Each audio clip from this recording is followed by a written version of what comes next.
Alright, welcome everyone, welcome to part 2 of how to loom the sea foam bracelet. You should have clicked on a link to get here, but if you didn't and you just found this tutorial and you would like to see part 1, then just click on the link to part 1 that's in the description. And yeah, so to finish off your bracelet, which that's what this part is for, so to finish off your bracelet, you first need to make sure that your bracelet is long enough to fit around your wrist. So make sure the amount of rubber bands I told you to get is about enough. You may need to add or get rid of a few, but hopefully you'll just need to add because it's easier to add the rubber bands. But anyway, to finish off your bracelet, you're going to need to make sure that you end with 3 A color rubber bands. I was about to say B. So you need to make sure you finish your bracelet off with A color rubber bands. And then you should still have 1 C color rubber band left. But first we're going to need our 3 A color rubber bands remaining. We're just going to place them vertically across the 3 sets of pins on our loom, just like we had done this whole time since we've been making this bracelet. So across the left, middle, and right pins here. There should now be 3 layers of rubber bands on all 3 pins. And what we're going to do now is we're going to get our hook. So we're still going to need our hook. We're also going to want to have our clip nearby, just so you know. So you're going to go ahead and get your hook. Just loom the bottom rubber band on all 6 pins. Make sure you turn your loom around.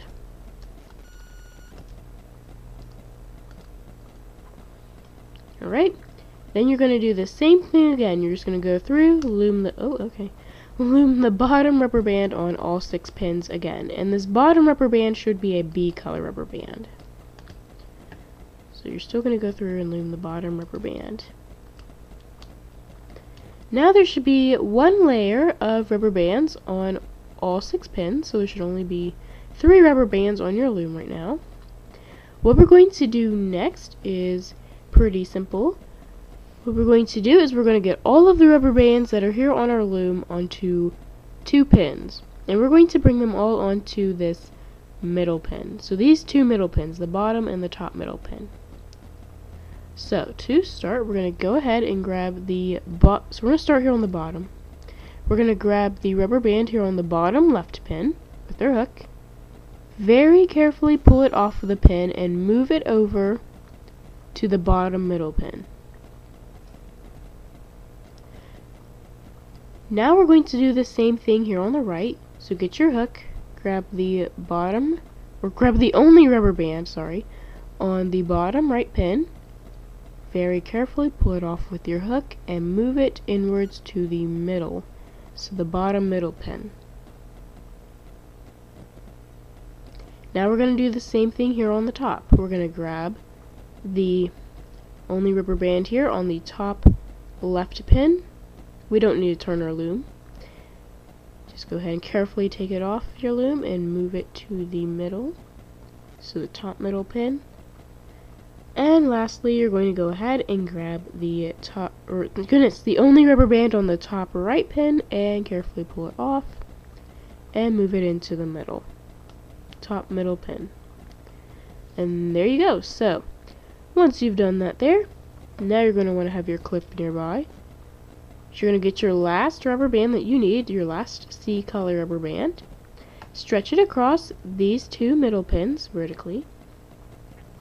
Then we're going to loom all of the bottom rubber bands onto this C color rubber band. And all of these bottom rubber bands should be A color rubber bands.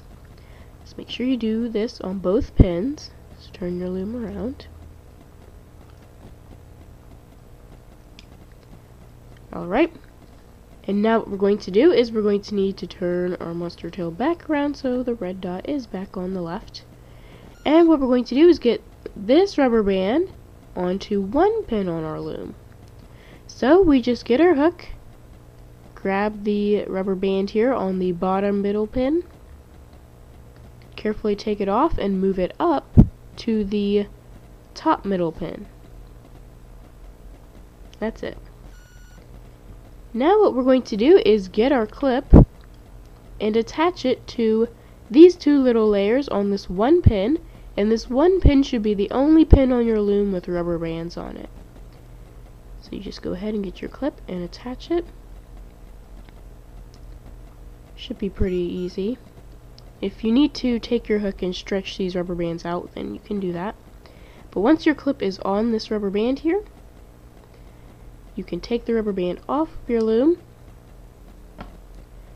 and now you should have your clip on one end of your bracelet, and all you need to do is put it on the cap band, which is on the other end of your bracelet, and it should be kind of a circular round shape here on one end of the bracelet. It should be a C color rubber band as well.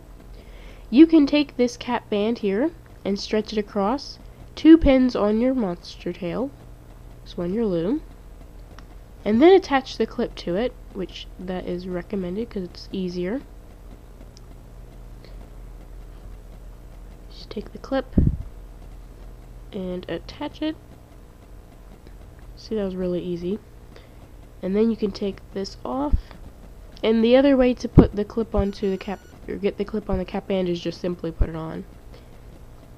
And well, now we have our bracelet, because we have our clip on both ends of our bracelet. So now we have our bracelet, and the next step for making this bracelet is very, very easy. All you have to do now is just put your bracelet on.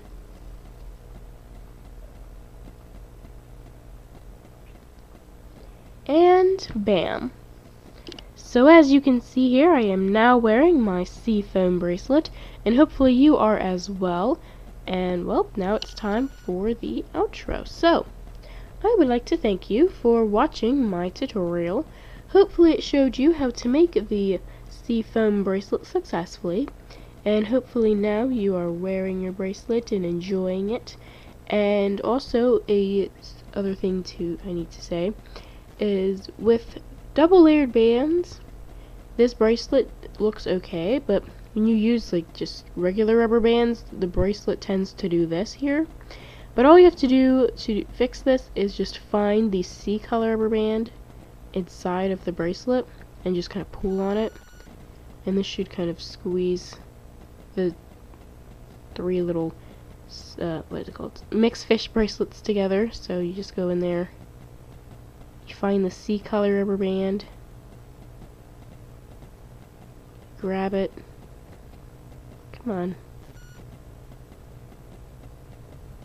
and then you just kind of pull on it, and as you can see, it brings them together, and then you can kind of just adjust it like this, and eventually you'll get something that looks more like this. And it seems to be doing that with the dual layered as well. So if you have double layered rubber bands, then this will still happen. Oh, what just happened? I guess you can just squish the bands together. Let me try it.